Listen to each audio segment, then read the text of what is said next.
أعوذ بالله من الشيطان الرجيم بسم الله الرحمن الرحيم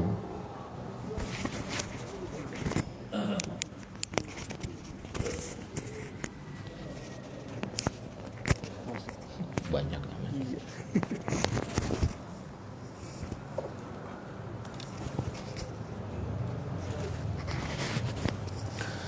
Alhamdulillahi Rabbil Alamin Hamdan katsiran tayyiban mubarakan fihi kama yuhibbu Rabbuna wa yarda Allahumma salli wa sallim ala abdika wa rasulika Sayyidina Muhammadin alladhi istafahu sabilal huda wa ala alihi tayyibin at-tahirin wa ashabihi al-akramin al-mayamin al-muntajabin wa man tabi'ahum bi ihsanin ila yaumiddin Subhanaka la ilma lana illa ma 'allamtana innaka antal alimul hakim Rabbi shrah li sadri wa yassir li amri wahlul 'uqdatam min lisani yafqahu qawli amma ba'du Ikhwan akhwat bapak dan ibu ayah dan bunda terutama yang kami hormati orang tua kita guru kita bersama murabbi kita Buya Kiai Ghazali Musannif beserta para asatid yang tidak dapat kami sebutkan satu persatu beserta tokoh masyarakat, Pak Hajinya semua. Mudah-mudahan kita semua betul-betul mendapatkan bimbingan dari Allah Subhanahu wa taala. Oleh karenanya sebelum kita melanjutkan kajian bubur subuh di hari Rabu ini yang mengupas tafsir secara tematik, maka kita berdoa kepada Allah mudah-mudahan Allah senantiasa melimpahkan keselamatan kepada kita semua, melimpahkan kasih sayangnya, rahmahnya, dan juga betul-betul melimpahkan keberkahan terhadap kita semua. Percayalah tidak ada satu orang pun yang tidak membutuhkan keselamatan. Betapapun hartanya banyak, betapapun pangkatnya tinggi, titalitasnya banyak, tetapi kalau Allah tidak selamatan pasti dia nyungsep. Betapapun hartanya banyak, betapapun istrinya banyak, kalau tidak disematkan rahmah kasih sayang oleh Allah, maka berantakan kehidupnya. Betapapun uangnya banyak, vilanya di mana-mana, mobilnya mobil yang mahal-mahal, tapi kalau tidak diberkati, tidak dilimpahkan keberkahan oleh Allah, niscaya kurang saja. Bahkan mungkin makan nasi terasa sekam, minum air terasa duri. Oleh karenanya kita berdoa bersama, mudah-mudahan kita betul-betul mendapatkan limpahan keselamatan dari Allah, mendapatkan limpahan rahmah dari Allah, dan mendapatkan keberkahan dari Allah dengan ucapan kosakata tahiyat Islam kita yang kita hafal bersama dengan lafal Assalamualaikum warahmatullahi wabarakatuh. Alhamdulillah Allah yang maha penyayang, yang maha kaya, yang menganugerahkan kesehatan kepada kita semua. Begitupun kesempatan sehingga kita mampu meluangkan waktu untuk meringankan langkah pergi, mungkin tertatih-tatih hati kita untuk mencapai tempat yang mulia ini, yakni masjid yang Allah ridai dan masjid yang kita cintai.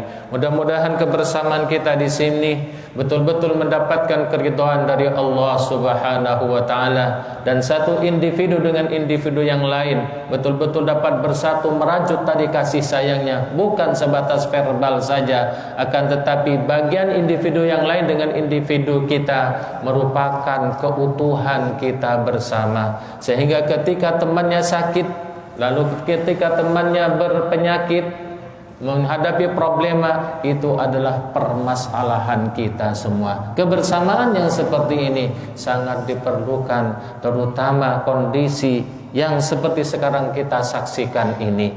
Kita tidak mampu berkata lagi apa yang hendak dikatakan tentang saudara-saudara kita sesama muslim.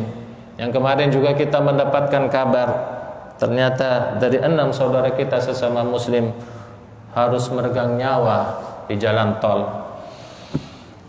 Inna lillahi wa inna ilaihi raji'un. Baik jemaah yang dimuliakan oleh Allah Subhanahu wa taala, pesan dari guru kita bersama, karena beliau lagi ada di luar negeri, untuk menggantikan kajian tafsir untuk meneruskan. Saya tanya ayat yang keberapa, sekarang katanya ke ayat yang ke-40. Tadinya disuruhnya Senin juga suruh diisi, tetapi saya tidak sanggup Senin, maka saya memilih Rebo saja. Mudah-mudahan Bapak dan Ibu semua tidak bosan adanya. Kalau saya sering ke sini nantinya bosan. Baik, bismillahirrahmanirrahim. Ayat yang berbunyi di surat Al-Baqarah ayat ke-40, A'udzubillahi minasyaitonirrajim. Bismillahirrahmanirrahim. Ya bani Israil azkuru ni'mati allati an'amtu 'alaikum wa aufu bi ahdi ufi bi ahdikum wa iyaya farhabun wa aminu bima anzaltu musaddiqan lima ma'akum wa la takunu awwala kafirin bih wa la tashtaru bi ayati thamanan qalila wa iyaya fattaqun wa la talbisul haqqa bil batil wa taktumul haqqa wa antum ta'lamun wa aqimus salata wa atuz zakata warka'u ma'ar raki'in. Shadaqallahul adzim. Jemaah yang dimuliakan oleh Allah Subhanahu wa taala, kitab suci Al-Qur'an ini merupakan rangkuman dari segala kitab-kitab suci yang telah Allah turunkan terhadap hambanya. Lewat hamba-hambanya yang terkasih, kita sebagai orang muslim dan mukmin wajib percayanya ada kitab-kitab yang telah Allah turunkan. Banyak kitab-kitab yang telah Allah turunkan, tetapi tidak dituntut kita mengetahui kesemuanya. Tetapi sebagaimana akidah kita menyuruhnya supaya kita kenal dan mengetahui hanya 4 kitab saja. Yang pertama adalah kitab Taurat yang diturunkan kepada Nabi Musa, yang mempunyai umat yang disebut dengan umat Yahudi. Maka kita nanti akan bersinggungan dengan itu semua. Yang kedua adalah kitab Zabur, yang ketiga adalah kitab Injil, dan yang keempat adalah kitab Al-Quranul Karim. Sebetulnya kitab Al-Quran ini adalah kitab Injil. Kitab Al-Quran ini adalah kitab Zabur. Kitab Al-Quran ini adalah kitab Taurat. Ketika Al-Quran bercerita tentang Nabi Musa serta kondisinya dan umat-umatnya yang membangkang itu, sebetulnya kitab Al-Quran ini adalah kitab Taurat. Ketika Al-Quran berbicara tentang doanya seorang muslim yang disanjungkan, yang diangkat kepada Allah Subhanahu wa ta'ala, banyak sekali doa-doa di dalam kitab suci Al-Quran kita, dan itu kata Rasulullah doa yang terbaik. Oleh karenanya ketika kita bertanya doa apa yang paling baik untuk kita lantunkan, maka sebetulnya doa-doa yang terdapat di dalam Al-Quranul Karim. Dan doa-doa yang Allah bimbing di dalam kitab suci Al-Quranul Karim, 80% itu memakai jamak. Memakai jamak ya, tidak mufrad. Artinya apa? Bimbingan dari Allah Subhanahu wa ta'ala, doa berjamaah diajarkan. Oleh karenanya kalau ada misalnya pengajian, ada guru, ada syekh, ada profesor yang melarang doa bersama, maka patut dipertanyakan ini ajaran dari mana? Contoh saja di dalam surat Fatihah kita itu tidak ada memakai mutakallim mufrad itu. Seperti iyyaka na'budu wa iyyaka nasta'in. Kalau orang ustadz yang melarang doa bersama, harusnya doa sendiri-sendiri, maka rubahlah Fatihahnya. Jangan berkata iyyaka na'budu, karena nunnya di situ adalah nun jamak. Maka harusnya berani mengganti, pakailah hamzah yang mufrad, maka Fatihah menjadi iyyaka a'budu wa iyyaka asta'in. Berani tidak? Jadi doa di dalam Fatihah itu semuanya pakai jamak, artinya berdoa bersama. Iyyaka na'budu, hanya kepadamu-lah ya Allah kami, itu kami jamak, kami menyembah. Kalau nggak mau doa, kalau nggak mau kami, pakai a'budu, aku, begitu. Wa iyyaka nasta'in, ihdina, sama itu, ihdina pakai jamak lagi. Kalau nggak mau pakai jamak, sendirian saja, katanya beralasan ini tidak diajarkan oleh Rasulullah. Ya harusnya pakai mufrad, bisa saja pakai ya mutakallim, ihdini bukan ihdina, siratal mustaqim. Maka kesimpulannya adalah doa bersama berjamaah diajarkan oleh Allah Subhanahu wa taala, dan 80% doa-doa yang Allah ajarkan di dalam kitab sucinya adalah memakai jamak. Rabbana zalamna anfusana wa illam taghfir lana, sedikit sekali yang memakai rabbighfirli wali walidayya warhamhuma, dan seterusnya. Jadi dapat kita ambil satu kesimpulan bahwa doa bersama diajarkan oleh Allah. Perkara orang mempunyai referensi katanya doa bersama dilarang, biarkan saja, tidak usah usil, ya, tidak usah usil, kita tidak usah genit. Yang penting kita ketika berangkat tangan sebagai seorang imam lalu berdoa kepada Allah, kita amini, itu kita mempunyai dalil bahwasanya doa bersama diajarkan oleh Allah Subhanahu wa taala. Karena kadangkala yang masyhur itu justru tidak ada di dalam kitab suci Al-Qur'an. Yang masyhur yang mereka lakukan, contoh lagi nih. Bismillah, kosakata lafal bismillah itu sebagian tidak membaca bismillah, seperti Imam Malik tidak membaca bismillah, Abu Hanifah sirri baca bismillah, hanya Imam Syafi'i yang jahr baca bismillah. Tapi kalau kita tanya, bismillah ditulis enggak di dalam kitab suci Al-Quran? Ditulis, bahkan jumlahnya itu 114 kali bismillah. Walaupun di dalam surat At-Taubah Allah tidak menulis bismillah, digantikan oleh Allah, ya kan, di dalam surat An-Naml. Jadi 114 bismillah, 114 hadis lengkap. Contoh lagi nih yang masyhur, bacaan amin di dalam sholat kita masyhur. Seluruh orang, bahkan mungkin seluruh madhab, ya, kecuali madhab Ja'fari. Kita bertanya, amin dengan makna istajib lana itu ada enggak di dalam Al-Quran? Ditulis enggak?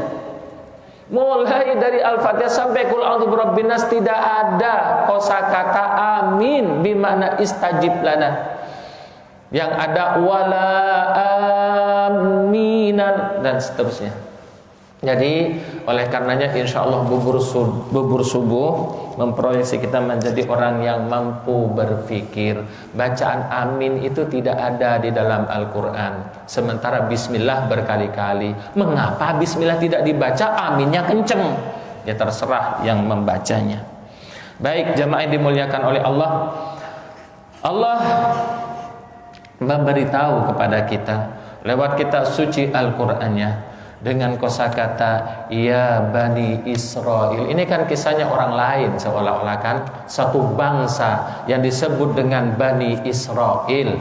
Ya Bani Israel, wahai anak keturunan atau cucu-cucu Israel. Israel itu siapa? Israel itu merupakan cucu dari Nabi Allah Ibrahim alaihi salam. Limada sumyal Yahud Bani Israel? Limada sumyal Yahud Bani Israel? Kenapa Bani Israel itu dinamakan Bani Israel? Orang Yahudi itu kenapa dinamakan Bani Israel? Israel ahadu asma'i Ya'qub. Israel itu salah satunya nama dari Nabi Ya'qub. Bukankah Nabi Ibrahim? Setelah Nabi Ibrahim mempunyai anak namanya Nabi Ishak. Setelah Nabi Ishak mempunyai anak namanya Nabi Yakub. Yakub inilah Israel. Nah, Yakub mempunyai anak yang paling terkenal adalah Yusuf, Benyamin, dan saudara-saudaranya, kakak-kakaknya yang dengki, yang iri hati, sehingga Nabi Yusuf kecil diceburkan ke dalam sumur. Dan ini menjadi sejarah. Di surat Yusuf itu sungguh sejarah yang luar biasa eloknya. Kalau kita baca semua surat Yusuf itu betul-betul mendapatkan gambaran. Di situ ada ekonomi, ada politik, ada penganiayaan, ada sabotase. Banyak kisah macamnya. Sabotasenya siapa? Zulaiha. Dan di situ juga ada bainal haq wal munkar. Anehnya adalah di kisah-kisah adalah katanya Nabi Yusuf nantinya istrinya Zulaiha. Padahal Zulaiha itu yang mensabotase, membunuh karakternya, memfitnah, mengajak berzina. Masa wanita yang seperti ini lantas dia nantinya menjadi istri Nabi? Dan dalam segi umur juga terpaut jauh sekali. Di dalam saya pernah baca katanya ketika Nabi Yusuf itu masuk ke dalam istananya, boleh disebut Kitfir bisa atau siapa kayak tokoh lah, yang penting itu rumahnya Zulaiha. Zulaiha itu sudah berumur, konon katanya sudah 28 tahun atau 25 tahun. Saya lebih cenderung kepada pendapat yang 28 tahun. Sementara Nabi Yusuf itu berkisar sekitar 9 tahun atau 12 tahun. Berapa umurnya itu? Menjadi budak dengan harga yang mahal. Lalu Nabi Yusuf kecil menjadi tumbuh pemuda yang gagah perkasa, yang menarik, sehingga Zulaiha yang tadinya dari seorang ibu ke anak menjadi tertarik seorang perempuan ke laki-laki. Lalu di situ mengadakan sabotase, di penjara Nabi Yusuf, bahkan terancam jiwanya. Tahu-tahu nanti menjadi istrinya. Bagaimana mungkin orang sudah beruban, sudah bungkuk ya, sudah beruban, sudah bungkuk, sudah memutih, sudah keriput semua. Ini Nabi Yusuf yang mempunyai karakter yang sangat mulia, bukan Emmanuel Macron. Bukan Emmanuel Macron, presiden Perancis yang terpaut jauh umurnya. Kita saksikan aja Emmanuel Macron dalam gambarnya lucu gitu. Seorang umur 41 tahun, 42 tahun sekarang ya, menikahi nenek-nenek. Masa Nabi Yusuf juga sama? Dan ini menjadi legal setiap doa walimahan, Allahumma alif bainahuma kama allafta baina Yusufa wa Zulaikha, kan gitu. Ya Allah, pautkan cinta mereka sebagaimana Engkau menyematkan cinta antara Nabi Yusuf dan Zulaiha. Cintanya Zulaiha ini cinta amoral. Cintanya Zulaiha ini bukan cinta yang suci. Masa tatkala kita pernikahan didoakan seperti doa yang seperti itu? Lalu Ustaz, siapa istrinya Nabi Yusuf? Wallahu a'lam, tidak menjelaskan Allah secara gamblang di dalam kitab suci Al-Quran. Tetapi saya yakin istrinya adalah dari wanita yang suci. Tetapi para mufassir lah, para ceritawan lah yang menceritakan, menyematkan bahwa katanya Nabi Yusuf adalah istrinya Zulaiha. Wallahu a'lam. Baik. Limadza sumiyal Yahud Bani Israel? Kenapa sih orang Yahudi itu dikatakan Bani Israel? Bani Israel. Israel ahadu asma'i Yaqub walidu Yusuf. Bahwasanya Israel itu salah satu namanya Yakub. Yakub itu nama lainnya adalah Israel. Jadi kita tahu ya sekarang bahwanya Nabi Yakub itu Israel. Anak-anaknya itu Bani namanya, komunitas keturunan. Wa fi sababi tasmiyati Yaqub bihadzal asma, dan sebab musabab bahwasanya Yakub dinamakan dengan nama ini, dzakarul mu'arrikhuna ghairul muslimina, bahwasanya para ahli sejarah menyebutkan tetapi sejarah ilalan mamzujatan yang penuh dengan intrik-intrik bercampur dengan bil khurafat, dengan mitos-mitosnya.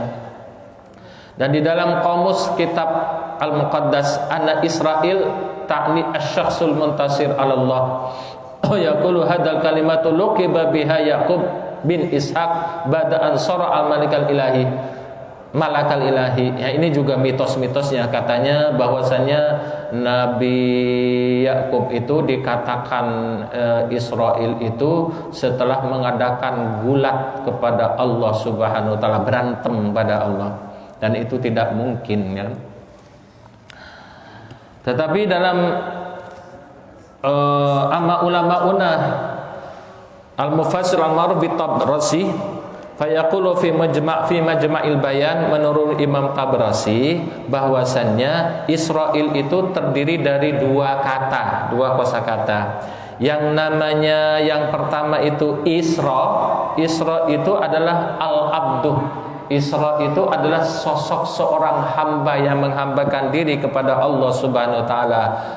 Kemudian ilnya bimakna Allah, itu artinya Allah. Fayakunu makna Israel Abdullah, maka fayakunu makna Israel Abdullah, maka adanya nama Israel itu adalah sematan dari singkatan dari hamba Allah. Berarti ini Nabi Yakub adalah hamba Allah Subhanahu wa taala. Baik, ini bisa difahami ya, bahwasannya Ishak itu nama lainnya adalah Israel. Menurut di kitab Majma'ul Bayan, bahwasanya Imam Tabrasi menjelaskan Israel itu terdiri dari dua nama. Yang pertama Isra itu artinya adalah hamba, ilu artinya Allah. Berarti Israel itu adalah hamba Allah. Baik, ya Bani Israel berarti anak keturunan hamba Allah.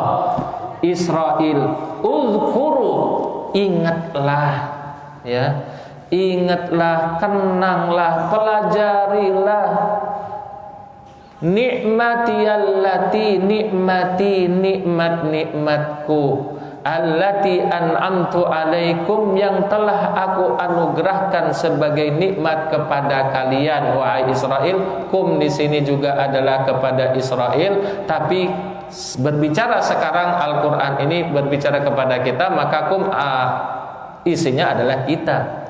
Wa aufu, dan tunaikanlah, penuhilah olehmu biahdi, janji-janjiku. Jika kalian penuhi janji-janjiku, ufi, aku juga akan penuhi biahdikum, janji kalian. Wa iyaya farhabun, dan hanya kepadakulah engkau memelihara perbuatan, engkau takut, engkau meletakkan khauf dan rajanya, engkau meletakkan khasyahnya, dan hanya kepadakulah engkau seharusnya bertakwa, menyembah, menghambakan diri. Ini makna farhabun.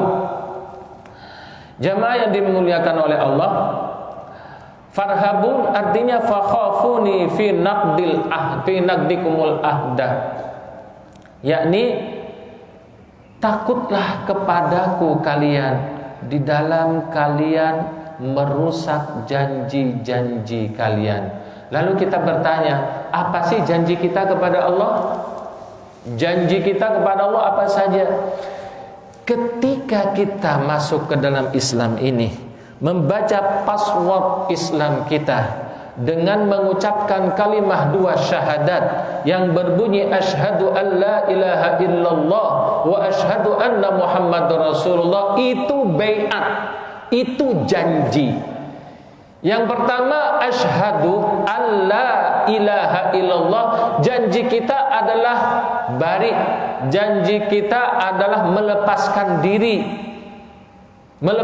diri dari yang selain Allah. Wa asyhadu an la ilaha illallah, itu artinya melepaskan diri dari yang selain Allah. Oleh karenanya seorang muslim ini di dalam janjinya itu tidak terikat loyalitasnya kepada apapun. Keimanannya, jiwanya merdeka, tidak terikat dengan sesuatu apapun. Apakah dia terikat dengan ilmu perdukunan, atau dia terikat dengan penyembahan sesajen, atau terikat dengan kekuatan tertentu, maka seorang muslim seharusnya jiwanya merdeka, dia melepaskan diri, loyalitasnya alla ilaha illallah, hanya kepada Allah Subhanahu wa taala. Dan itu janji kita. Jadi loyalitas kita harusnya hanya kepada Allah. Innama waliyukumullah, sesungguhnya orang-orang yang beriman itu walinya hanya Allah Subhanahu wa ta'ala. Nah, itu isinya janji. Nah, di dalam janji itu banyak item-itemnya. Di dalam janji kita kepada Allah Subhanahu wa ta'ala, letak barak dan wilayah, letak barak dan loyalitas kepada Allah Subhanahu wa taala berupa syariat Islam ini. Kita berjanji bahwasanya kita akan komitmen istiqomah menjalankan janji kita berupa syariat Islam ini. Salat, kita berjanji kepada Allah kalau kita salat, ya salatlah. Maka Allah mengatakan ufi bi ahdikum, kamu salat aku tunaikan janjiku, kan gitu. Janji Allah apa? Janji Allah banyak. Menyematkan kesehatan, memelihara, membimbing, memenuhi segala kebutuhannya, membahagiakan. Kita seringkali bertanya, banyak uangnya di mana-mana, di tabungan bermiliar-miliar, mobilnya mewah-mewah, rumahnya megah-megah, kenyataannya tidak bahagia. Berarti ada sesuatu nih, ada sesuatu perjanjian antara diri dia dengan Allah yang tidak ditunaikan. Mohon maaf, saya kenal dengan orang terkaya di kota Bekasi. Di kota Bekasi ini cerita, nggak perlu disebutkan namanya. Dia mempunyai properti yang sangat laris di mana-mana. Orangnya kaya, keluarganya cuma 4 orang, anaknya, ibunya, anaknya 2. Terkaya di kota Bekasi, luar biasa. Di rumahnya aja 9 mobil, pada orangnya cuma 2. Pakainya bingung nanti, hari cuma 7. Tetapi saya lihat kehidupannya tidak bahagia. Kenapa tidak bahagia? Karena si orang kaya ini adalah memanggil saya. Untuk apa? Untuk menterapi anak-anaknya. Karena saya seorang penterapis. Nah, diterapi. Disitulah berkata tidak bahagia, rumah tangganya berantakan. Padahal secara finance, secara uang kurang apa sih? Berarti ada sesuatu. Allah kan berjanji akan membahagiakan, membimbing, tetapi kenyataannya tidak bahagia, hidupannya keberantakan, rumah tangganya justru bercerai. Kenapa? Karena dia tidak menepati janjinya kepada Allah. Allah tidak akan pernah khianat, Allah tidak akan pernah berbohong, Allah tidak akan pernah mengada-ada sebagaimana mengada-adanya hukum di era sekarang ini. Enggak, Allah itu jujur. Kalau Allah janji, pasti janji. Ud'uni astajib lakum, janji Allah kan? Berdoalah kepadaku, pasti aku kabulkan. Setiap doa yang kita senandungkan, pasti Allah kabulkan.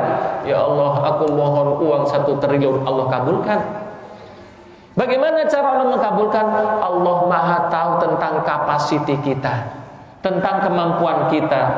Kalau dikasih doanya sekaligus, walau basatallahu rizqa li ibadi labaghaw fil ardi, kalau Allah luaskan rezeki terhadap individu itu, labaghaw fil ardi, maka niscaya akan baghaw, melampaui batas manusia ini. Kita mampu duduk di masjid ini mungkin karena tidak mempunyai Lamborghini, betul?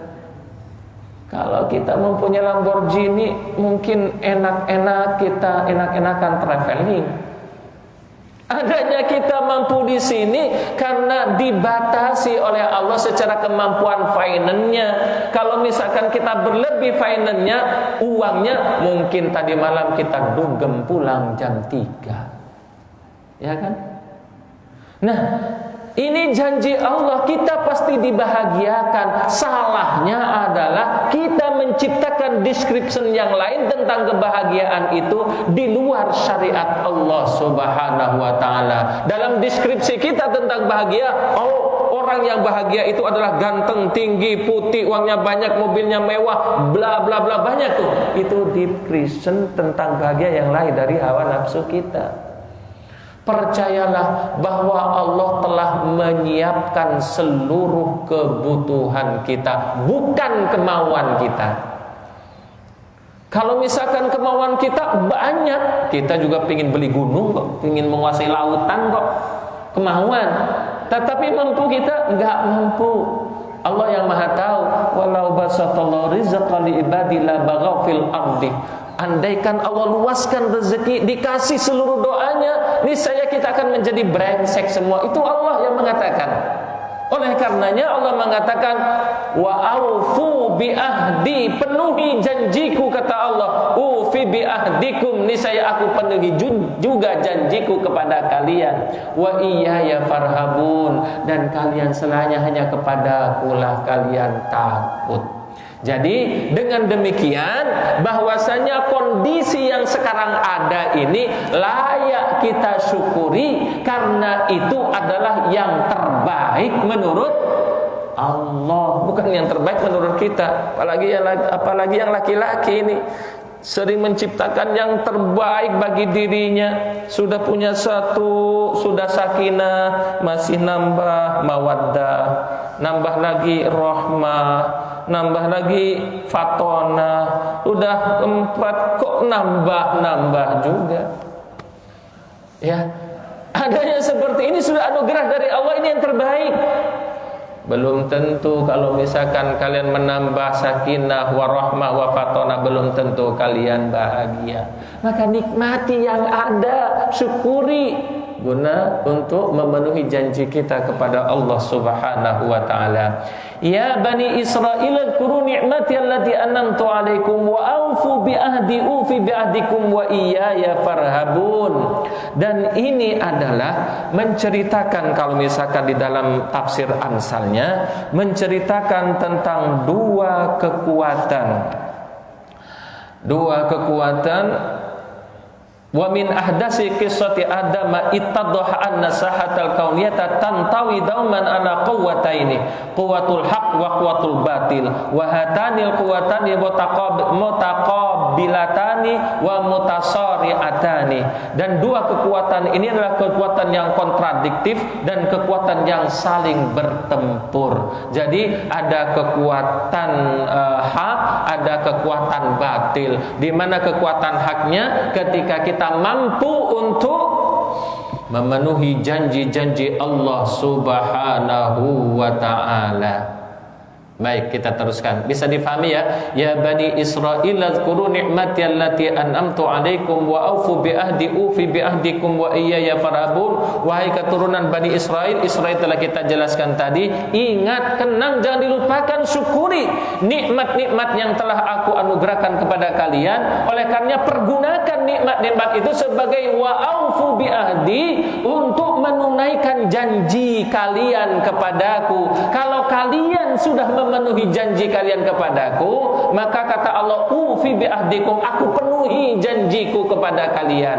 Wa iyaya farhabun, maka selayaknya, seharusnya, seyogyanya kalian hanya kepadakulah takut. Artinya kehidupan kita ini dari A sampai Z, segala aspek kehidupan kita harusnya betul dipersembahkan, didedikasikan hanya untuk menyembah Allah Subhanahu wa ta'ala. Tidak ada intrik dan tujuan-tujuan yang lain kecuali kepada Allah Subhanahu wa ta'ala. Tidak sekarang ini menjadi baik setelah keluar dari masjid menjadi jahat.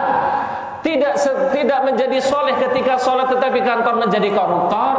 Tidak ketika mempunyai senjata lalu adigang-adigung membunuh orang di mana-mana. Tidak. penuh dengan tanggung jawab kepada Allah Subhanahu wa taala. Segala aspek kehidupan kita dedikasikan hanya untuk menyembah kepada Allah Subhanahu wa taala, sehingga sesuai inna salati wa nusuki wa mahyaya wa mamati lillah. Hidup dan matinya hanya karena Allah Subhanahu wa taala. Maka yang menghilangkan nyawa, yang nembak orang di mana-mana dengan 1001 macam alibi alasan yang dibuat-buat, dia bertanggung jawab di hadapan Allah Subhanahu wa taala. Dan ketika kita menghilangkan nyawa itu enggak tanggung-tanggung loh. Wa man qatala mu'minan muta'ammidan fajazaohu jahannamu khalidan fiha wa ghadiballahu alaihi wa la'anahu wa 'adzalahu 'adzaban 'azima. Barang siapa menghilangkan satu nyawa dengan tanpa kebenaran, nah hukum yang berhak untuk menghilangkan nyawa itu adalah hukum syar'i, hukum Islam ini. Kita bertanya, hukum-hukum yang dibuat untuk menghakimi orang ini, apalagi ini belum terhakimi. Masya Allah, itu dosanya bagaimana beratnya. 6 orang sekaligus yang hilang, 10 orang tahu yang 4 di mana. Wallahu a'lam. Dia itu berbuat apa? Dia itu maling uang siapa? Dia itu mengkorupsi apa? Dia itu merusak apa? Kenapa langsung dibunuh sedemikian kejinya? Maka kita sebagai seorang muslim mengingkari perbuatan ini. Karena itu batasan kemampuan kita, tidak terima dengan perbuatan ini. Kalau mampu, bantu. Menyewa advokat biasanya, silakan bantu. Karena ini kan sekarang luar biasa kan. Satu orang mengadakan kerumunan, Buya Dimyati mengadakan kerumunan di Banten, ribuan orang. Satu orang Banser mengadakan kerumunan, kenapa yang diburu cuma satu? Ini kan bertanggung jawab di hadapan Allah Subhanahu wa taala.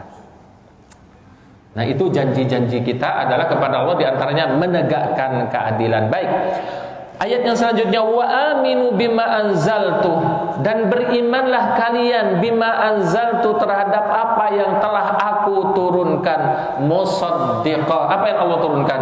Kitab suci Al-Quran beserta kitab-kitab yang lain.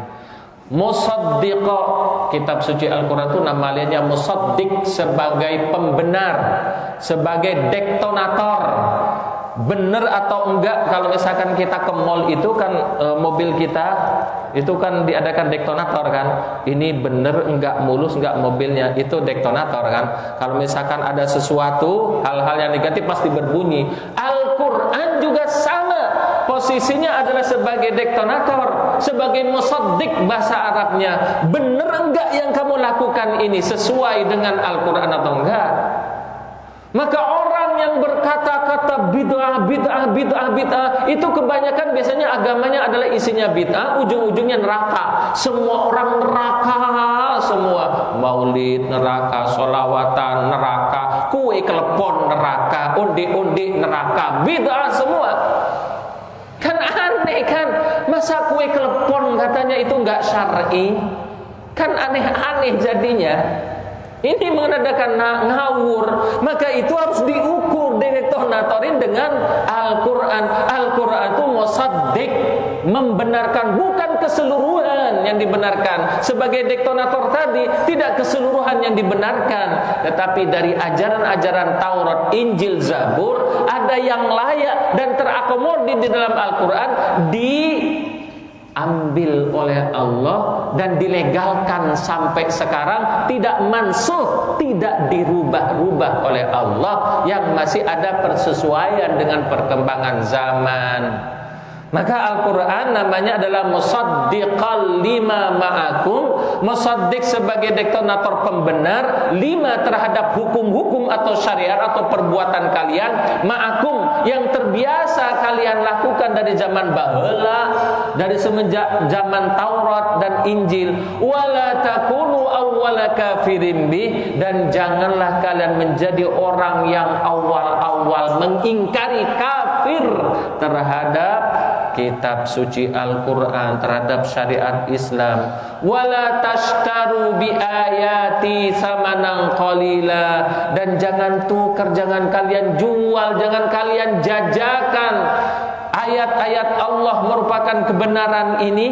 Bukan Al-Qur'annya yang dijual nanti. Ustaz, kan gak boleh menjual ayat-ayat suci Al-Qur'an. Al-Qur'an itu kan ayat-ayat Allah, berarti gak boleh dijual dong. Bagus, kalau Anda punya uang banyak, beli yang banyak lalu diinfakkan, bagus tuh. Maksudnya nilai-nilai di dalam Al-Quran, syariat, hukum berupa hak dan batil yang telah didektonasi oleh Al-Quran ini, maka jangan kalian gampang memutarbalikkan. Wala tashtaru bi ayati samanan qalilan, dan jangan kalian menjual ayat-ayat itu dengan harta benda yang sangat sedikit. Wa iyaya fattaqun, dan harusnya kalian kepadakulah menjaga integritasnya. Bertakwalah kalian kepada aku, kata Allah Subhanahu wa taala. Maksud contoh nih, contoh wala tashtaru bi ayati samanan qalilan ini contoh. Dulu ketika belum menjabat, katanya BPJS itu haram, gitu kan? Setelah menjabat, oh BPJS ini adalah ta'awan, ini adalah yang syar'i. Dulu ketika belum menjabat, katanya penista agama itu, yang menista agama yang jelek. Setelah menjabat, aku mohon maaf terhadap kata-kata aku dulu, kan begitu? Ini yang dimaksud wala tashtaru bi ayati samanan qalila. Sebelum menjabat katanya BPJS itu haram. Ketika menjabat ternyata BPJS itu adalah syar'i. Sebelum menjabat katanya penista agama itu layak dihukum. Setelah menjabat mohon maaf terhadap penista agama itu, la haula wala quwata illa billah.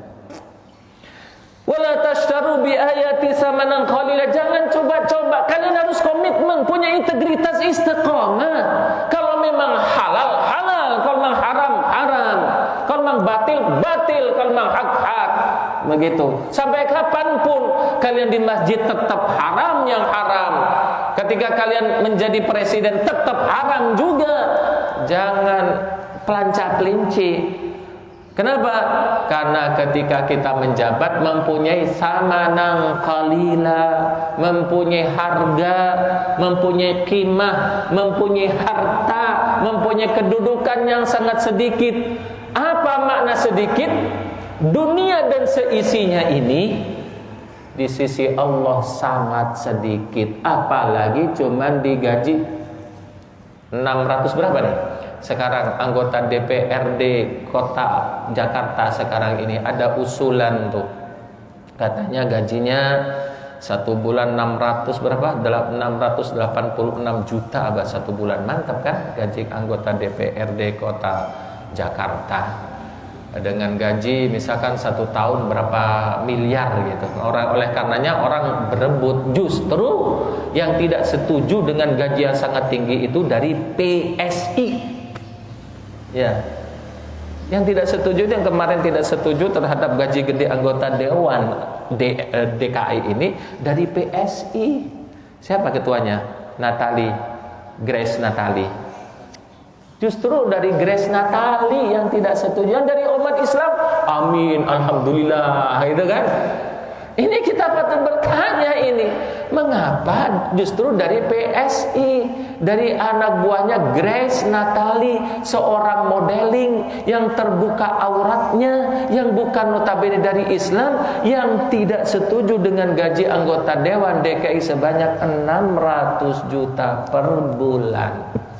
Ya kalau 600 juta kan lumayan tuh, bisa beli kambing itu untuk walimahan lagi. La haula wala quwata illa billah. Samanan qalila wa iyaya fattaqun. Wala talbisul haqqo bil batil. Jangan kalian mentalbis. Talbis itu dari kosakata labisa, pakaian, merek, brand, gitu kan? Jangan kalian ngebrandin gitu, memakaikan, memang di dalam tafsirnya mencampur adukan. Sebenarnya talbis itu adalah brand, pakaian dia, ada merek. Jangan kalian memeriki sesuatu yang hak itu dengan kebatilan, dan juga sebaliknya jangan memeriki kebatilan dengan sesuatu yang hak. Wa taktumunal haq, kalian tahu itu benar, kebenaran tahu, kalian umpetin tuh, kalian simpen tuh. Wa iyaya fattaqun, wa antum ta'lamun. Wa taktumunal haq, dan kalian menyimpan yang hak itu, wa antum ta'lamun, kalian tahu itu sebetulnya. Bahwasannya kalian tahu itu orang itu enggak bersalah, kenapa kalian buru terus? Ini luar biasa. Bahwa kalian itu tahu bahwa ini yang benar, kenapa kalian umpet-umpetin? Berdasarkan suudzon. Apalagi seperti sekarang zaman memang sudah luar biasa. Corona menjadi bisnis. Kok mana-mana awas corona, masjid tutup gitu kan, pengajian bubar. Kalau pengajian bubar orang nggak cerdas, nggak mampu berpikir, akhirnya kehidupannya paranoid. Asal salaman dengan orang, awas corona. Emang semenjak kapan itu salaman itu mengandung corona? Nah, sholat sekarang pakai madhab apa? Apakah madhab Ja'fari? Apakah madhab Hanafi, Maliki, Syafi'i? Ditinggalkan semua itu madhab-madhab sekarang. Sholatnya pakai madhab WHO, ya kan? Madhabnya WHO sekarang ini. Nah, itu kan tahu tuh kita.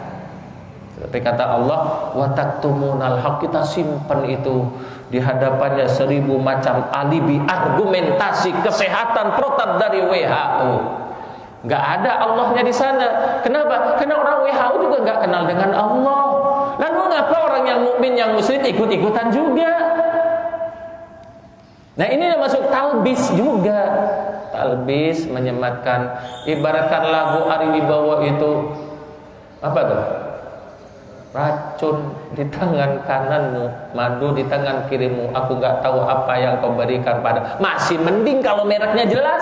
Racun merek racun, madu merek madu. Di zaman sekarang banyak madu mereknya racun, banyak racun mereknya madu. Bukan sekedar tangan kiri, tangan kanan, madu dan racun. Masih bisa kita membedakan. Di zaman sekarang brandnya itu sudah dirubah-rubah. Talbis, banyak madu bermerek racun, banyak racun bermerek madu. Akhirnya karena kita tidak cerdas, pengajian bubur subuhnya ditutup, kita tidak mampu berpikir, kita mengambil sesuai merek, tahu-tahu kita konsumsi padahal itu racun. Mati dah, mati. Banyak tuh majelis-majelis taklim yang mati karena mengkonsumsi racun merek madu. Banyak tuh masjid-masjid yang bangkrut. Kenapa? Karena mengkonsumsi madu merek racun.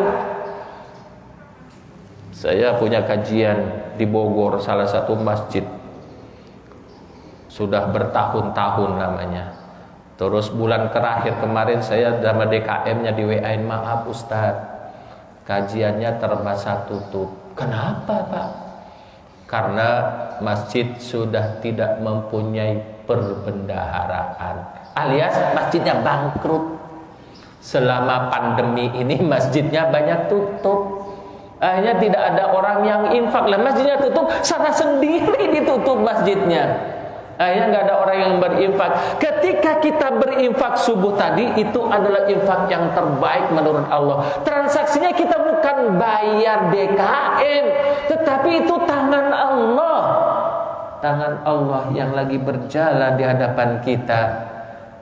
Seringnya kita salah persepsi ketika kita berinfak subuh itu seolah-olah kita membayar masjid, seolah-olah membayar DKM, seolah-olah demi kesejahteraan Buya Ghazali Musonnef. Tidak, itu transaksinya kepada Allah langsung, kepada Allah langsung. Sayang sekali tidak diyakini itu. Akhirnya yang kita buat transaksi kepada Allah hanya yang kecil-kecil saja, yang besar ngumpet.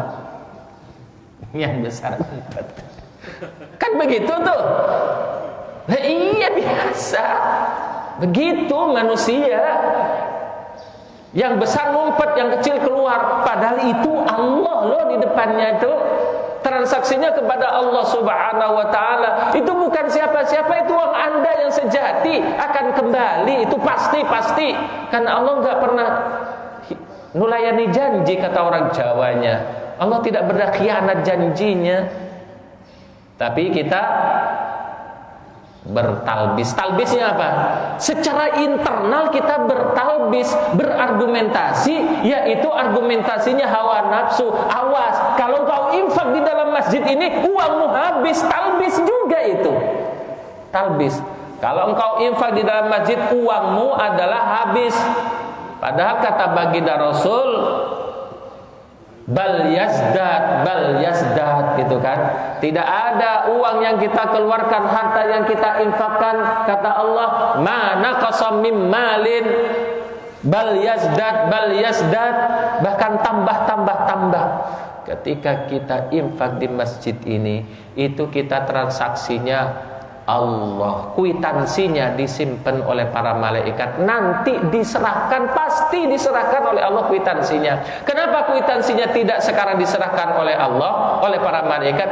Menguji kita, ayyukum ahsanu amala, untuk kita uji, untuk kata Allah, uji siapa yang terbaik amal perbuatannya. Baik, jadi talbis ini secara internal dan secara eksternal ada.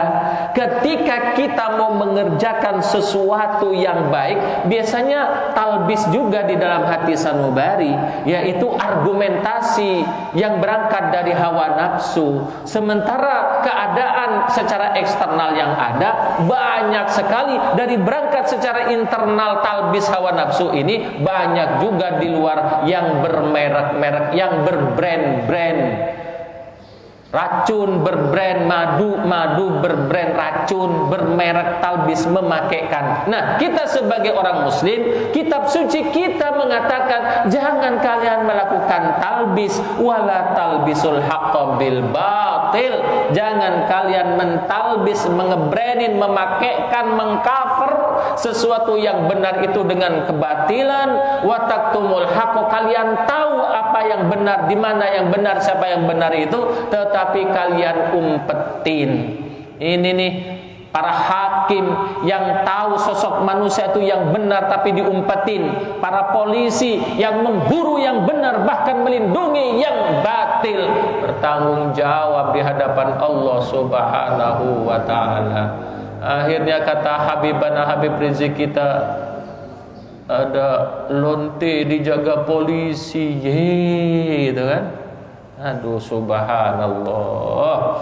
Masa lonte dijaga sama polisi? Seharusnya yang benar dong yang dijaga. Innalillah. Baik, kita teruskan. Oleh karenanya itu, setelah Allah menerangkan kepada Bani Israel khususnya, menjadi pelajaran kepada kita tentang nikmat-nikmat yang telah anugerahkan oleh Allah Subhanahu wa taala kepadanya dan kepada kita, maka wa aminu, maka berimanlah terhadap apa yang telah Allah turunkan. Nah, ini bukti Allah menurunkan masih ada loh, yaitu Al-Qur'an yang menjadi musaddiq, diktator, pembenar dan penyalah. Oleh karenanya, jangan kalian coba-coba mentalbis, mencampur adukan. Ada geden yang nyata, ada panduan yang jelas, ada neraca yang adil, ada timbangan yang adil di hadapan kita, yaitu Al-Qur'anul Karim sebagai musaddiq. Oleh karenanya, tidak perlu berargumentasi beralibi tentang kebenaran, tentang hak dan batil. Ukur dengan Al-Qur'anul Karim. Biar masyhur, ukur dengan Al-Qur'an. Biar profesor, biar jenggotnya nyengser ke tanah, ukur dengan Al-Qur'an. Dan dalam talbis ini kita tidak perlu silau, tidak perlu tersihir. Kan di dalam tradisi kita, wah, orang itu kalau misalkan sholatnya di atas pohon, wali, gitu kan. Kalau masalah di atas pohon yang gak berakal juga ada. Monyet di atas pohon, ya kan? Burung di atas pohon, kalau menyelam bertapa di dalam air, wah itu wali. Ikan di dalam air, wah kalau misalkan berjalan di atas air itu adalah wali. Bukan itu. Tetapi hikmah, kan katanya hikmah itu adalah syariat Islam ini. Siapa yang lengkap menjalankan syariat Islam, itulah orang yang penuh dengan hikmah. Mungkin nanti kita kaji ya tentang apa hikmah, atau mungkin sudah dijelaskan oleh guru-guru kita, Ustaz Fawaz Fauzan, Ustaz Husain, Ustaz Habib Hamzah gitu. Oleh karenanya nggak usah kita heran kalau misalkan orang mengadakan Dimas, Kanjeng Dimas itu kan, lalu mengeluarkan uang itu, tahu-tahu penipu kan dulu itu yang kalian sanjung itu wali itu. Oleh karenanya pakai Al-Quran. Kalau misalkan masalah uang itu ada perurinya, ada percetakan, ada BPK-nya, pemeriksa keuangan. Uang yang keluar dari lembaga ini, yang tidak melampaui lembaga ini, apapun namanya, yaitu batil, pencurian. Gitu. Ustaz, kalau misalkan kita kolaborasi dengan makhluk gaib, lah Anda kan makhluk nyata, ngapain bermakhluk gaib? Kan gitu. Salah juga mempergunakan jin untuk mengambil uang. Ya berarti jinnya itu mencuri juga, tuyul dong. Jadi masalah uang ini nggak usah macam-macam. Yang dikeluarkan peruri, pemeriksaan BPK, nomornya nyata, yaitu uang. Nah yang keluar tidak lewat lembaga itu, siapapun yang mengeluarkannya itu uang haram. Selesai. Lewat air, yang mengeluarkan dari air siapa? Jin, ya tuyul dari, ya nyuri gitu. Kecuali, ada kecualinya. Kalau misalkan kita menggali lalu ketemu emas 1 karung, itu namanya istilah di sini harta karun. Padahal korunnya di sana loh. Korun itu dari umat Nabi Musa. Korun, harta karun. Nah di situ ada ketentuannya di dalam Al-Quran. Karena harta tidak bertuan, maka dia biasanya zakatnya besar. Karena tidak bertuan ada syariatnya, ketentuannya ada. Jadi hiduplah yang nyata ya, yang cerdas. Jangan mengharapkan uang dari langit. Jangan mengharapkan orang itu ngawang. Kita itu makhluk yang nyata kok. Jangan menghayal-hayal yang begitu, itu termasuk talbis juga. Maka pergunakan, setelah bukan talbis, pergunakan wa aqimus shalah, dirikanlah sholat, bukan sekedar mengerjakan sholat. Pasti Allah ketika mengungkap sholat pakai kosakata qoma yuqimu, dirikanlah sholat. Wa atuz zakat, tunaikanlah zakat. Warka'u, ruku kalian ma'ar rakiin, bersama orang-orang yang ruku. Berarti berjamaah lagi. Warka'u ma'ar rakiin, sallu ma'al musallina bil jamaah dalam tafsirnya. Tapi kalian sholatlah beserta orang-orang yang sholat lainnya dengan berjamaah. Jadi berjamaah itu merupakan sunnah muakkad yang sangat dikuatkan oleh baginda Nabi, oleh syariat Islam ini. Jamaah yang dimuliakan oleh Allah, ayat ini nampak jelas sekali sebagai pelajaran bagi diri kita, bahwasannya dalam kehidupan ini apapun harus memakai geden Al-Quran sebagai musaddiknya. Dan jangan pernah kita mengaburkan fakta lalu memakaikan, menyematkan sesuatu yang batil kepada yang hak. Itu penuh konsekuensi. Dan kita beratas di atas eksistensi nikmat dari Allah, pemeliharaan Allah. Pergunakanlah untuk menegakkan sholat, lalu tunaikanlah zakat, dan berukuklah beserta orang-orang yang ruku. Baik, ini saja dulu yang bisa saya sampaikan. Insya Allah kita akan terus berkelanjutan. Dari paparan tadi ada 3 ayat, ayat 40, ayat 41, ayat 42 dan ayat 43. Kiranya ada yang mau ditanyakan atau menambahkan, silakan. Insya Allah sudah ngerti semua ya.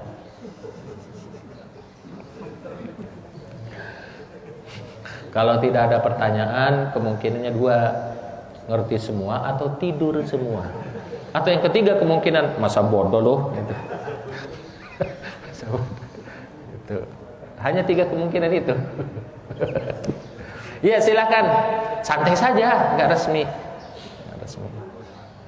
Atau Bang Ridho apa Bang Ridho yang mau ditanyakan Bang Ridho? Atau Bang Ridho bertanya kenapa aku enggak ke laut-laut? Sudah 1 tahun nih, jawabannya mudah, pandemi. Iya. Kalau ada masjid yang berbeda beberapa kali saya sholat Jumat itu istilahnya tadi membisniskan sesuatu seperti tasbih, melakukan sholawat itu secara terang-terangan di khutbahnya. Iya. Apakah sah juga sholat kita bersama mereka? Iya, bagus. Ya, ada pertanyaan. Ketika kita bermakmum kepada ustadz atau pengajian atau di masjid itu yang memang suka membid'ahkan apa yang ada di dalam dapat dikatakan budaya gitu kan, seperti berjanji maulidan gitu kan, lalu dibid'ahkan, apakah kita bermakmum di belakang mereka sah? Insya Allah sah, karena sholatnya itu sama dengan kita, ya kan? Sholatnya sama, mulutnya yang nggak sama di luar sholat itu. Sholatnya pasti sama, bedaannya yang furu'iyah dikit saja, seperti kunut gitu kan. Kunut gak ada dalilnya, kunut ini adalah bid'ah gitu. Gak ada jahr bismillah itu bid'ah, itu aja. Tetapi sholatnya pasti sama. Sholatnya sama menghadap kiblat, dohornya 4 rakaat, bahkan bacaannya juga mirip-mirip kok. Bacaannya mirip-mirip juga. Dia baca Fatihah, karena membaca qiraatul Fatihah ini merupakan seluruh madhab yang saya ketahui, seluruh madhab pakai Fatihah. Adapun surat itu kalau madhab Ja'fari hanya 2 rakaat yang pertama dan yang kedua. Terus Fatihah termasuk Fatihah itu di madhab Ja'fari kalau sholatnya 4 rakaat, rakaat ketiga dan keempat tidak wajib baca Fatihah di madhab Ja'fari. Baca apa? Kebanyakan mereka baca tasbih dan sholawat gitu. Kalau di madhab 4 ini sama, mereka adalah memakai Fatihah rakaat ketiga dan keempat. Yang saya ketahui dari kelompok-kelompok yang suka membid'ahkan itu kan kebanyakan Hambaliyah, kebanyakan madhabnya Hambaliyah. Nah, artinya kalau misalkan Hambaliyah ya masih dalam madhab 4 ini. Kalau madhab Ja'fari setiap 2 rakaat baca kunut. Kunutnya itu, kalau madhab Ja'fari setiap salat duhur pakai kunut. Nah, kosakata kunut itu kan dari kata khusyuk ya. Konata bisa aja kunut itu taat gitu. Kalau misalkan terjemahnya, apa salahnya sih kita berdoa kepada Allah? Atau doa itu dalam doa kunut itu kita berdoa kepada Allah. Yang salah ketika kita berdoa ke Nyai Roro Kidul. Itu yang salah. Ngapain sih usil banget terhadap orang yang baca kunut? Toh itu juga adalah ibadah gitu. Nah begitupun sholawat. Ya saya sering buka YouTube gitu, buka YouTube sambil kepada Harim. Nih Bun, kata saya, ini ustadz yang tersohor nih, baca sholawat berjanji bid'ah. Bahwasannya yang tadi malam saya nengok itu sholawat tibbil qulub itu bid'ah. Sholawat nariyah bid'ah. Ya sholawat itu ya Allahumma sholli ala Muhammad wa ali Muhammad, gak ada Sayyidina. Sebutan Sayyidina juga bid'ah gitu. Gak boleh sebutan Sayyidina itu. Kenapa? Kenapa demikian jawabannya? Karena tidak pakai musaddiq Al-Quran. Adapun kita itu di belakang dia, ya udah silakan. Hada mablagha ilmuhum, hada mablagha ilmihim. Ini dah sampainya pemahaman mereka, ya kita toleransi. Gak mesti kita mengajukan diri menjadi imam, ya kan kita harus mempunyai wisdom, kebijaksanaan gitu. Bahkan yang memang sudah tercatat disebut sebagai imamnya, ya udah kita makmum di situ. Kan kita sholat juga minta penilaian kepada Allah, bukan minta penilaian kepada imamnya, bukan hendak ditokohkan gitu. Jadi Inilah akibat dari perbedaan-perbedaan itu tidak pakai musaddiq Al-Quran, tidak pakai dektonator Al-Quran. Salah dan benar itu diukur dengan referensinya. Terlebih lagi salah dan benar diukur komunitasnya. Diukur komunitasnya di situ hawa nafsunya. Jarang. Maka ketika berbicara, saya pernah berbicara sama Habib Hussein itu. Kata Ustaz Hussein mengajukan pertanyaan, apakah di Indonesia ini ada umat Islam? Saya jawab, iya. Kembali lagi Ustaz Hussein menjawab, tidak ada. Yang ada adalah komunitas atau orang mengatasnamakan Islam. Ormas mengatasnamakan Islam. Tapi nilai-nilai Islam gak ada di Indonesia ini. Kalau memang ada nilai-nilai Islamnya, ketika hendak membunuh orang pasti pakai hukum syariat Islam dong. Siapa yang berhak membunuh orang, menembak orang itu? Apakah hukum Pancasila, hukum Garuda, hukum yang dihasilkan dari yang membuat nyawa, yang membuat orang itu Allah. Oleh karenanya ketika hendak menghakimi orang, ya harusnya syariatnya dari Allah dong. Tidak ada kekuatan apapun yang berhak untuk menghilangkan nyawa kecuali berdasarkan hukum Allah Subhanahu wa taala. Ini enak saja menghilangkan nyawa, nggak berharga. Kenapa?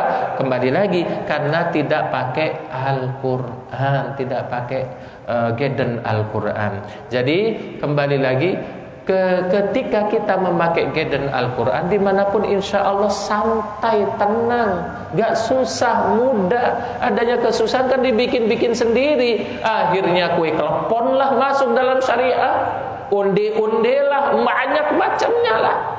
Nah ini kan jadi jenaka gitu loh. Islam ini jadi jenaka, lucu gitu, lucu. Padahal Islam ini syariatnya telah lengkap dan diturunkan oleh Allah. Kembali lagi pada pertanyaan, kita bermakmum di orang yang seperti itu, sah solatnya. Yang gak sah adalah mulut mereka di luar solat. Oleh karenanya itu, solat bukan sekedar dikerjakan. Allah memakai kosakata wa aqimus sholat, dirikan solat, karena solat itu penuh falsafah. Maka tidak mengucapkan kalimah-kalimah yang tidak ada di dalam syariat Islam. Begitupun dalam kehidupan sehari-hari, ya jangan ngebacot melulu. Bacot kita harus diukur dengan Al-Quran, apalagi fatwa isinya bacot. Ini kan repot jadinya. Kerepotan umat sekarang adalah tidak bisa membedakan antara bacot dan fatwa, tidak memisahkan antara komedi dan ustadz, tidak memisahkan janakat dan jenius, kan gitu. Akhirnya maulidan yang diundang ustadz ngelaba. Kalau memang pengen ketawa gak perlu sama ustadz, ya kan? Kalau pengen ketawa, kenapa? Ya sama komedian, sama komedi. Baik, bisa ya? Mudah-mudahan terjawab. Apakah ada lagi yang kurang jelas? Baik, kalau tidak ada, mudah-mudahan kajian kita bermanfaat, terutama bagi diri pribadi sendiri dan jamaah umumnya. Mudah-mudahan dekatilah Al-Quran, insya Allah Allah cerdaskan. Di zaman dulu itu nggak ada kitab-kitab yang lain. Rasul tidak pakai modul yang lain. Tidak ada kitab Bukhari, tidak ada Muslim, semuanya tidak ada. Yang ada adalah kitab suci Al-Quran, dan itu yang dipakai oleh baginda Nabi Muhammad SAW untuk ngebenerin umat, untuk ngebenerin manusia. Bukan kita ingkar sunnah. Karena ketika ditanya apa sunnah, apa hadis, susah juga ngejawabnya. Apa sunnah, apa hadis? Kita tidak ingkar sunnah, tidak ingkar hadis, tetapi kita memakai hadis-hadis yang selaras dengan Al-Quran. Yang selaras dengan Al-Quran pasti sahih, siapapun yang meriwayatkannya. Yang tidak selaras dengan Al-Quran pasti dhaif, siapapun yang meriwayatkannya. Simpel kan? Simpel. Tidak perlu dipelajari. Ya perlu sih pelajari di universitas tinggi, tetapi geden kita, musaddiq kita yang kita baca adalah Al-Quranul Karim. Semoga kita semua Habib Rizik, betul. Kita khususkan Fatihah kepada Habibana Habib Rizik. Ini sosok yang luar biasa, yang fenomenal. Dunia gempar loh dengan penembakan ini. Salah satu majalah di Inggris lagi membahas ini, dan di mana-mana juga gempar. Bukan di Indonesia saja yang gempar. Ini sosok yang fenomenal, yang luar biasa. Makannya saja orang ribut. Di Indonesia ribut ke luar negeri ribut, kembali lagi ke Indonesia ribut, menikahkan anaknya ribut, penuh dengan keributan-keributan. Sementara yang namanya Papua memerdekakan diri nggak ribut, diam. Aceh sudah mengibarkan bendera merdeka diri, diam. Lalu kenapa hanya sosok ini gitu loh yang diributkan? Nggak ada kerjaan lain. Dan dosa besar uang rakyat yang kita bayar, lalu APBN kita makan mie, ada cukai, ada pajaknya, itu yang dibuat beli peluru dan membunuh di Cikampek sana. Kita minta pertanggungjawaban mereka nanti di akhirat karena sekarang tidak mampu. Itu dari uang kita yang membeli senjata itu, dibuat ngebunuh saudara kita tanpa peradilan dan tanpa bukti-bukti yang nyata. Semoga Habibana Habib Hussein dan para habaib yang musaddiq, yang sesuai dengan Al-Quran, betul-betul dipelihara oleh Allah Subhanahu wa ta'ala. Dan juga beserta muhibbinnya, laskar-laskarnya, mudah-mudahan diberi kesabaran oleh Allah Subhanahu wa ta'ala, tidak melampaui batas, tidak tidak radikal. Dan mudah-mudahan yang mati kemarin pada hari Senin sekitar jam 2 jam 3 ya, mudah-mudahan dicatat oleh Allah 6 orang itu sebagai mati syahid. Dan yang 4 yang masih belum ketahuan entah di mana, kalau toh mereka dieksekusi di tempat yang lain, mudah-mudahan itu juga mati syahid. Orang mati syahid pada hakikatnya tidak mati hidup. Dan mudah-mudahan kita semua mampu bersabar atas musibah ini, dan mudah-mudahan Allah segera menghancurkan kezaliman, kekuatan zalim, rezim yang zalim, bibarakati Al-Fatihah. A'udzubillahi minasyaitonir rajim. Bismillahirrahmanirrahim. Alhamdulillahirabbil alamin. Arrahmanir rahim. Maliki yaumiddin. Iyyaka na'budu wa iyyaka nasta'in. Ihdinas siratal mustaqim. Siratal ladzina an'amta 'alaihim ghairil maghdubi 'alaihim waladdallin. Bismillahirrahmanirrahim. Allahumma shalli 'ala sayidina Muhammadin wa 'ala ali sayidina Muhammad. Allahumma ya sami'as saut wa ya sabiqal faut wa ya kasiyal idhami lahman ba'dal maut. Shalli 'ala sayidina Muhammadin wa 'ala ali sayidina Muhammad. Allahumma arinal haqqa haqqan warzuqna ittiba'ah wa arinal batila batilan warzuqna tinabah. Ya Allah, ilhamkanlah kepada kami ya Allah, beri kami pengetahuan kepada kami ya Allah, supaya kami mampu melihat bahwa sesuatu yang hak itu adalah hak, dari manapun yang hak itu, siapapun yang mengajarkan, yang membawa hak itu. Dan berikan pengetahuan kepada kami untuk mampu melihat bahwa sesuatu yang batil itu adalah batil, siapapun yang mengajarkannya, siapapun yang membawanya, kekuatan apapun yang melindunginya. Ya Allah, jadikan perkumpulan ini ya Allah perkumpulan yang Engkau ridhai ya Allah. Dan jadikan perpisahan setelah ini ya Allah perpisahan yang Engkau lindungi dengan rahmah-Mu ya Allah. Dan jangan jadikan di dalam diri kami penderitaan, rasa sakit ya Allah. Angkat kami ya Allah ke martabat yang mulia. Bimbing kami kehidupan yang bermartabat, serta berkati umur kami supaya mampu taat. Dan selamatkan kami dari fitnah-fitnah yang sangat keji yang berada di sekitar kami ya Allah. Ya Allah, akhiri kehidupan kami dengan mati syahid ya Allah. Akhiri kehidupan kami dengan lafal di bibir kami, la ilaha illallah Muhammadar Rasulullah.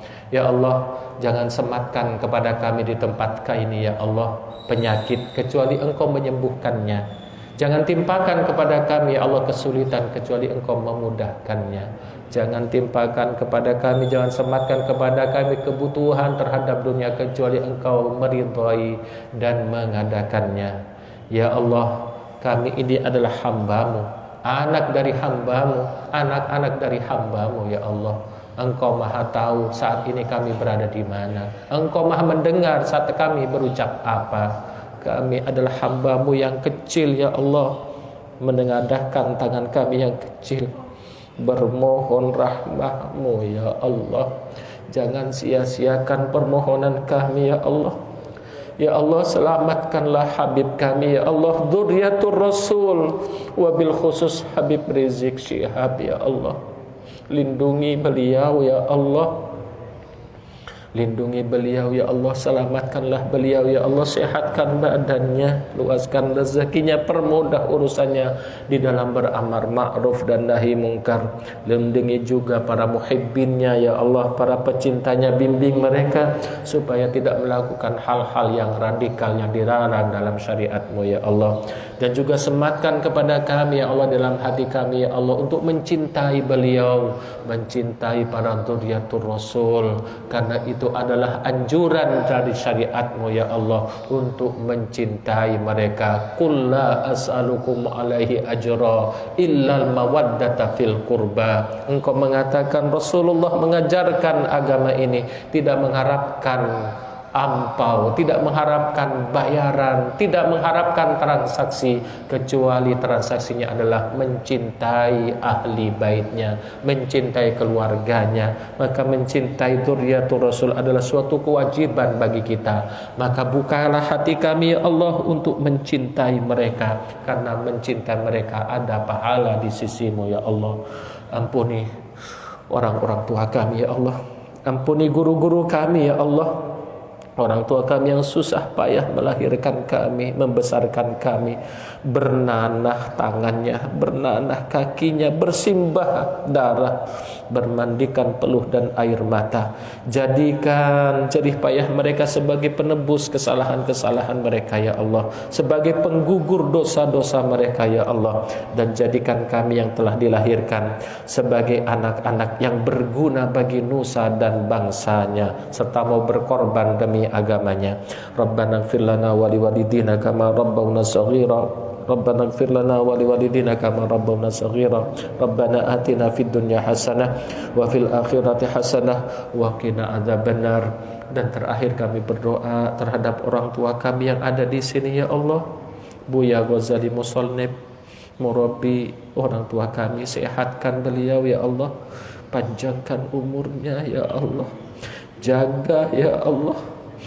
Panjangkan umurnya supaya lebih lama lagi bersama kami, menuntun kami mencapai keridhaan-Mu, ya Allah. Dan juga orang-orang tua yang lain, para tokoh-tokoh, ya Allah. Jazallahu anna Muhammadan ma huwa ahlu. Subhana rabbika rabbil izzati amma yasifun. Wassalamun alal mursalin walhamdulillahi rabbil alamin.